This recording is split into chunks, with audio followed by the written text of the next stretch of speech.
दोस्तों नमस्कार, मैं हूं पंडित अवनीश दुबे और आप सभी देख रहे हैं आपका अपना यूट्यूब चैनल हिंदू हृदय को। दोस्तों आज मैं आप सभी को भगवान सूर्य देव की कथा सुनाने जा रहा हूं। वीडियो शुरू करने से पहले अगर आप सभी मेरे इस चैनल पर नए हैं तो कृपया इस चैनल को सब्सक्राइब करें और बेल आइकन की घंटी को जरूर प्रेस करें। दोस्तों सालों साल पहले एक बुढ़िया सूर्य देव की भक्ति में पूरी तरह से लीन थी। वो हर रविवार को सुबह स्नान कर घर के आंगन को गोबर से अच्छी तरह लिपाई करके सूर्य देव की पूजा करती थी। फिर सूर्य देव के लिए व्रत रखकर शाम को उन्हें भोग लगाने के बाद भोजन करती थी। उस बुढ़िया की भक्ति भावना से सूर्य देव काफ़ी प्रसन्न थे और भगवान की कृपा से उस बुढ़िया को किसी तरह की कोई परेशानी नहीं थी। उस बुढ़िया की खुशी और संपन्नता को देखकर उसकी पड़ोसन को जलन होने लगी। वह बुढ़िया अपनी पड़ोसन के आंगन में बंधी गाय के गोबर से ही आंगन लीपा करती थी। पड़ोसन ने जलन के मारे उस गाय को आंगन की जगह घर के अंदर बांधना शुरू कर दिया। अब अगले रविवार को सुबह बुढ़िया को सूर्य देव की पूजा करने के लिए घर गाय का गोबर नहीं मिला, जिस कारण वे सूर्य देव की पूजा नहीं कर पाई और पूरे दिन खुद भी भूखी रही। रात में सूर्य देव उस बुढ़िया को सपने में आए और उससे पूजा न करने और भोग न लगाने का कारण पूछा। जवाब में बुढ़िया ने बताया, घर के आंगन को लीपने के लिए गोबर नहीं था, इसलिए पूजा नहीं कर पाई। पूजा नहीं की तो भोग भी नहीं चढ़ाया। बुढ़िया की बातें सुनकर सूर्य देव से कहते हैं कि मैं तुम्हारी भक्ति से प्रसन्न हूँ, इसलिए मैं तुम्हें एक गाय दे रहा हूँ। वो तुम्हारे घर को धन से भर देगी। यह कहते ही सूर्य देव उसके सपने से अंतर ध्यान हो गए।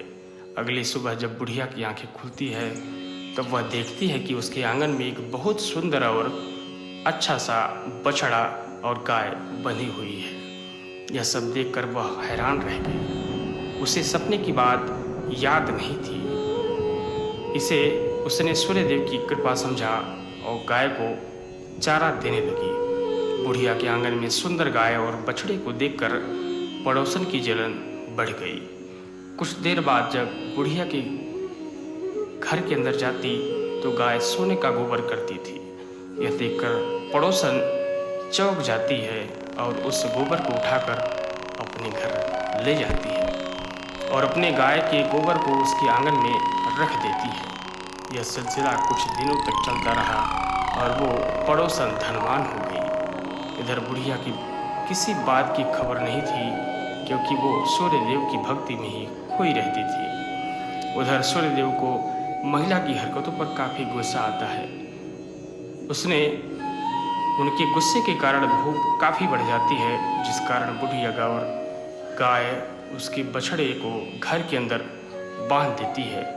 उसी रात आंधी चलने लगती है, इसलिए वह गाय और बछड़े को आंगन में नहीं निकालती है। रात भर गाय घर के अंदर ही बंधी रहती है। सुबह जैसे ही बुढ़िया की नींद खुलती है तो वो सोने का गोबर देखकर हैरान हो जाती है। उस दिन के बाद से रोजाना वो गाय को घर के अंदर ही बांधने लगी। गाय के सोने के गोबर से बुढ़िया धनवान हो गई, जिसे देखकर पड़ोसन को और जलन होने लगी। पड़ोसन ने जलन के मारे सोने का गोबर देने वाली गाय के बारे में उस नगर के राजा को बता दिया। राजा को जैसे ही सोने का गोबर देने वाली गाय का पता चला तो उन्होंने तुरंत सैनिकों को भेजकर उसे महल लाने के लिए कहा। जब सैनिक बुढ़िया के घर पहुंचते हैं तब वह सूर्य देव को भोग लगाकर खुद भोजन करने के लिए निवाला उठाने ही वाली थी। तभी सैनिक और गाय बछड़े की रस्सी खोलकर उन्हें अपने साथ ले जाते हैं। बुढ़िया उनसे गाय और बछड़े को न ले जाने की प्रार्थना करती है, लेकिन राजा के सैनिक बुढ़िया की एक भी नहीं सुनते हैं।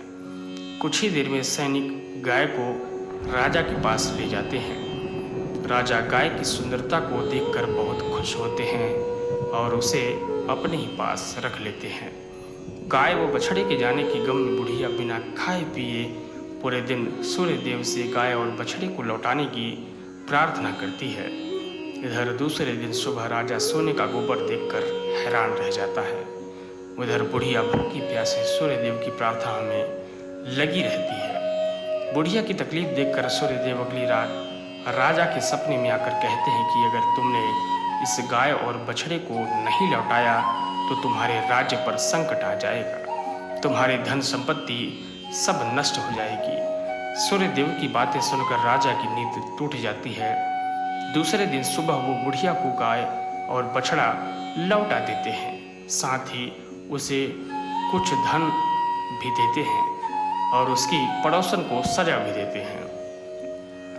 सूर्य देव की इस चमत्कार और गाय बुढ़िया पर कृपा को देखकर राजा पूरे नगर के लोगों को हर रविवार की सूर्य पूजा करके व्रत रखने के लिए कहते हैं। तभी से ही रविवार का व्रत का चलन शुरू हुआ और राजा ने पूरे राज्य में खुशियाँ छा गई। दोस्तों, इस कहानी से सीख ये मिलती है कि दूसरे के प्रति द्वेष भाव रखने से खुद की ही हानि होती है। जीवन में जितना हो सके दूसरों की मदद करें। इस वीडियो में इतना ही। अगर वीडियो आप सभी को पसंद आया हो तो इस वीडियो को लाइक करें, शेयर करें और सब्सक्राइब का बटन ज़रूर दबाएं। बहुत बहुत धन्यवाद।